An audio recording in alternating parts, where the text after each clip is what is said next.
calling you a radical. So Rahm Emanuel speaks in New York yesterday and says that we avoided a disaster at Fukushima. Japan avoided disaster. These are 3 full coal meltdowns. We can't even get near, but we avoided. And they're crippled like the towers on 9/11. Now, remember, Rahm Emanuel came out of the nuclear industry. Rahm Emanuel was in the Situation Room when Fukushima happened. Him and Axelrod, freaking John Holdren, Make It So, Haas Cartwright. Obama was greener than grass. They crashed Rednet, Gina McCarthy. Now, remember, this has been cover-up mode. Now it's been proven that they have gone after Kevin Blanch and went after anybody who said nuclear meltdowns. That's come out on Bard. Don't you love Bard? Yeah, I'm Bard. That's the artificial intelligence new experimental bot by Google has got it out there that they were working with Japan and they were going after anybody saying Fukushima. Well, only one person on Earth was saying Fukushima meltdowns, Kevin Blanch. So they ganged up on me. Well, I'm in critical condition. I got cancer in 2011 and a bone marrow transplant, open heart surgery, physically attacked. Oh, they hired teams of trolls. I've proven that. There were dozens of Facebook page and YouTube sites, 100%, to go after me. Now, I did a video here in Utah the day that it happened. I was in the Nevada test site, the Energy Solutions dump site, protesting the Italian waste ham when it came in. I got home and I still had a TV then, and I saw that it blew up. And I knew I had written paper after paper at Weber State University, Wattis School of Business, #1 school, CEO of GE, on the Mach 1, Mach 2, GE build. And I knew that was a Mach 1, Mach 2. So is Diablo Canyon, so is Sinanofe. And I knew that I had proven that they couldn't handle an earthquake on their spent fuel pools of 7.8 on the Richter scale. I knew they couldn't handle a shake on the cores of about 798 on the cores. I knew when I saw it was a 9, I knew they were gone. And then the live cam was right here, which I was activist because there was an accident there in 99 and 97 at the same reactor, believe it or not, on March 11th. And so when it knew, I knew it. I knew the cores were all gone. I knew it was the biggest load of MOX fuel and spent fuel in probably on Earth, one of them on Earth.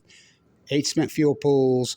Reactor 3 was MOX fuel. Now, what's MOX fuel? Mixed oxide fuel, which we had at Savannah River. We're building the Tower to Babel, the fairy tale, for weapons grade. Arriva and Chicago Bridge and Iron, who were both bankrupt. Westinghouse, that Tower to Babel, we made it against the law in the United States, so they shipped it to Japan, the 51st state. Now, Rahm Emanuel knows all this.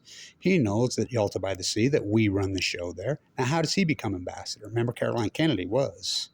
And so it blew. Here's the Japan current. We know where it runs right to. And my tide pool work. So they're telling you now they're going to test now. On day 4,600 and day 6, the IAEA says they're going to test. Well, where have they been for 12 and a half years? So I'll present the data again. So right here, Fukushima's right here. It's on this side. So they're saying everybody on China? No, that's over here. We're the one paying the price. Jet stream moves this way. So the whole world banned everything except for here in the United States. Got to go talk to Henry before I go to Fukushima. That's Hillary Clinton. Henry? What? Henry Kissinger? What would he have to do with anything? If he's 900 years old. So you mean the war criminal? You catch my drift. So the plume was coming over us. Anderson, Vanderbilt, Cooper, and Sanjay Gupta, practicing MD, went over there. And they're saying nuclear meltdown. They had a guy named Jim Walsh from MIT, that propaganda machine, pro-nuclear freak show. And Jim Walsh, who ended up in China, by the way, as a financial guy, and he's claiming to be the nuclear. Are these meltdowns? You could see the fear in Gupta and Anderson Cooper's face. For 6 days, the plume was coming over on us. Barack Obama, right here. Never promised you a rose garden. On St. Patrick's Day, 2011. The plume is coming over us right now. Scientists tell us it's safe. As he's flown out of the country later that day. His family was already out of the country. Hillary Clinton's emails the same day got leaked out by Kevin Blanch, said that I'm the guy that leaked those out. Whether they're Hummers or hers, it was her people. And they said, the plume is coming over us from Fukushima right now. Play it safe. Stay inside. Take a shower if you've been outside. Wash your clothes if you've been outside. We didn't get those emails. That's the same time Barack Obama said it's safe and was flown to as I call Del Mar, Argentina syndrome. Now, we know China syndrome was very real now because of Fukushima. Now, we know on the peninsula here, everything washed up dead right here. You know, we know about the Mariana Trench. We know about the Japanese trenches right here. Now, everything washed up dead here. You know, Alaska, Russia right here. You know, the Bering Sea. So Kevin Blanch's work on the tide pools, on the salmon, is empirical data. You can't argue with me anymore. I mean, I hypothesize these are full-blown out meltdowns. I'm the only one using. Google went after me. The cover up viciously. You know, the greatest PhD in human history I did. I hypothesized. I stood here in Utah and says, they're lying, they're lying, they're lying. These are full-blown out meltdowns. I'm the only one guy calling full out meltdowns. Now they're admitting they went after everybody calling full. So they basically went after Kevin Blanch. And if you don't believe me, you go ask Kathy Iwano, you ask Rachel Godoya, who were living in Japan at the time. And they were getting all the information from me. And they says, well, when the Prime Minister of Japan, which was Nato Khan, came up to me at Del Mar, California, and told me, thank you for all your incredible work. When Sudoku, Folding 1,000 Paper Cranes, great niece, come up to me in an old gay hangar, yeah, from Utah, and bowed to me and started to cry and presented me, let me hold, I got to hold a real folded paper crane. Thank you for all your incredible work, Kevin Blanch. But he was forced out, and then we got a B. Trump met with a B 17 times. Trump told me right here in Utah that he would open the book on Fukushima. He never mentioned the word once. Oh, Biden, who's been in power since he was the vice president when Fukushima, he still in all those years hasn't mentioned it once. He's a good team player. And so he's a good puppet. So the meltdowns here, 3 cores they never got near. You're telling me now, if they're caught all the water, now stay with me. This is important. They're going to test now. For tritium, what about strontium 90? What about cesium-137? So right here off the coast in 2011, the University of Hawaii has a boat. They call it the KOK boat. So it got loaded up with international scientists, including Ken Bucket Buesler, and they secretly went out here 40 miles off right here, 300 meters down into the column. That column's so fast that a bridge, when Fukushima happened, an overpass, when Fukushima landed here at Gold Beach, Oregon, in 6 days. An overpass. That's how quickly it is. When I was walking these coasts, I used to find Fukushima debris all the time. In fact, I have a Fukushima worker's helmet I found here. You know, I walked the entire coast of California documenting why I'm dying of cancer. So here they started dumping the tank waters, the tank fallacy fairy tale, in August 24th, 2023.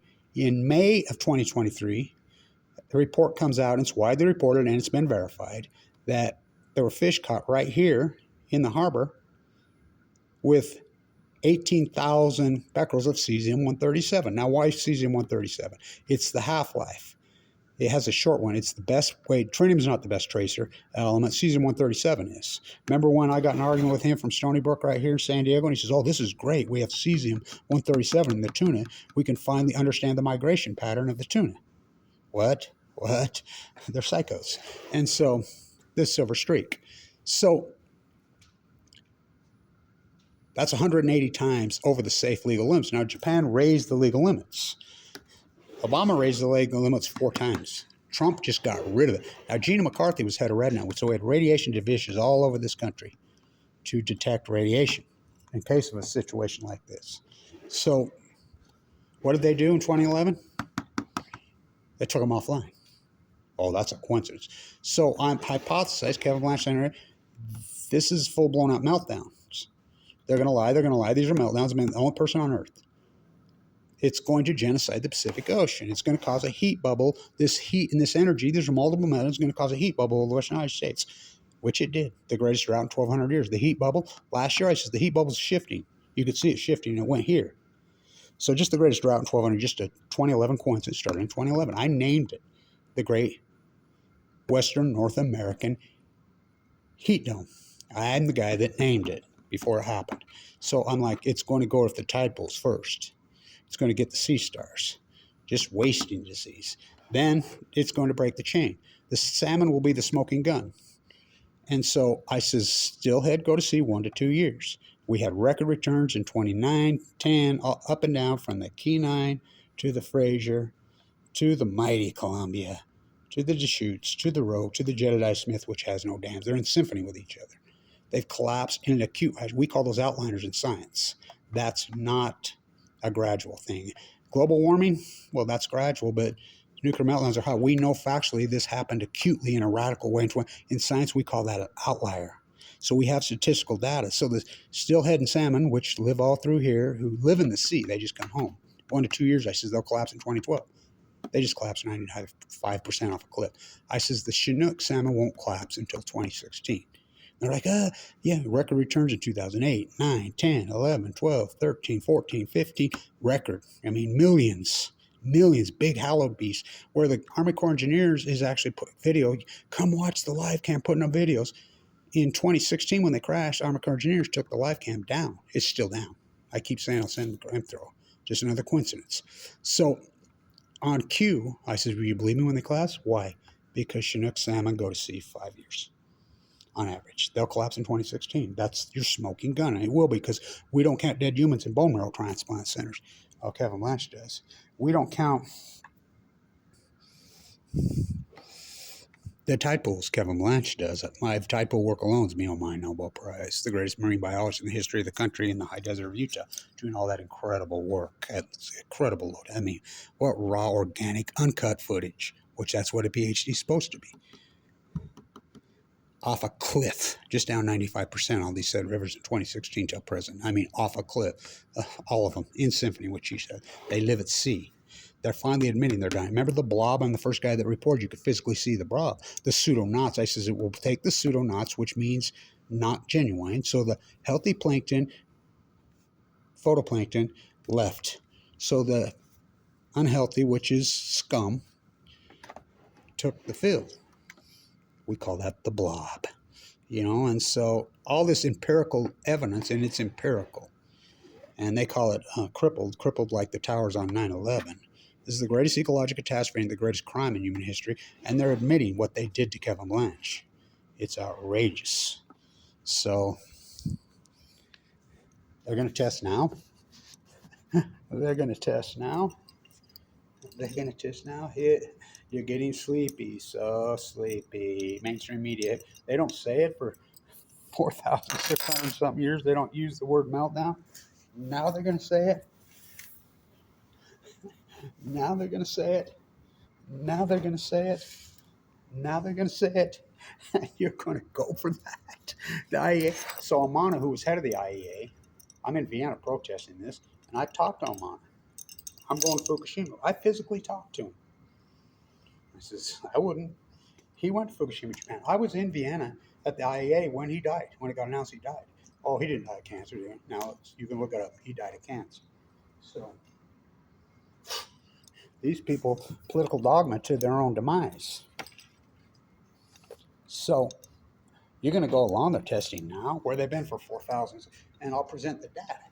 So on the KOK study, let's get back to this. Let's get back to this KOK study.